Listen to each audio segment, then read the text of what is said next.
Le système de santé israélien est l'héritage des premiers gouvernements socialistes d'Israël à partir de 1948. Ici, il n'y a pas une sécurité sociale unique, comme en France, mais 4 caisses maladies publiques qu'on appelle les Kupot Holim.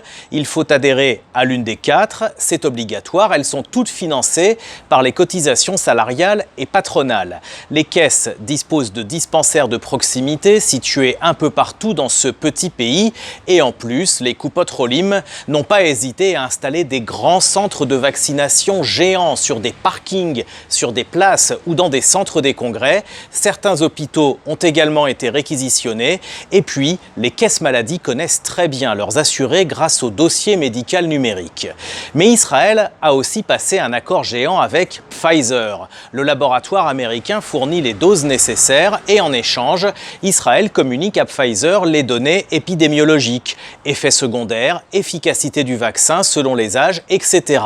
Atteinte à la vie privée, le gouvernement préfère parler d'Israël comme une vitrine, un exemple. Outre le passeport vert, on va en reparler, les centres de vaccination ont lancé des opérations de communication positives. À Jérusalem-Est, par exemple, on offre des pizzas à ceux qui viennent se faire vacciner. À Bnei Brak, c'est une ville ultra-orthodoxe juive, on propose du cholent, un ragoût traditionnel d'Europe de l'Est. À Tel Aviv, au bord de la mer, c'est apéro vaccination, le soir à 18 h.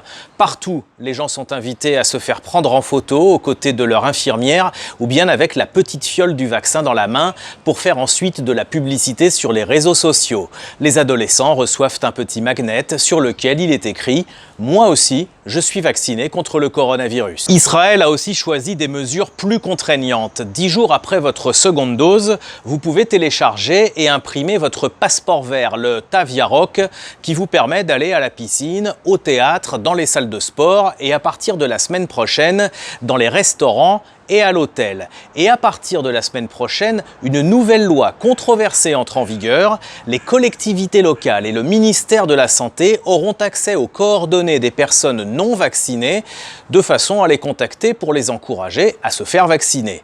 Mais voilà, certains s'inquiètent d'un chantage à l'emploi ou aux allocations. Israël est recordman du monde en matière de vaccination. Les effets du vaccin sont évidents. Il y a moins de cas chez les populations les plus vaccinées, moins d'hospitalisations et moins de cas graves. Mais on n'est pas encore sorti d'affaire. Israël n'a pas encore atteint l'immunité collective.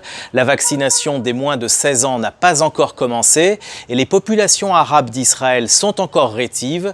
Les hôpitaux sont encore en tension. Et pour l'instant, les entrées en Israël sont limitées et très contrôlées.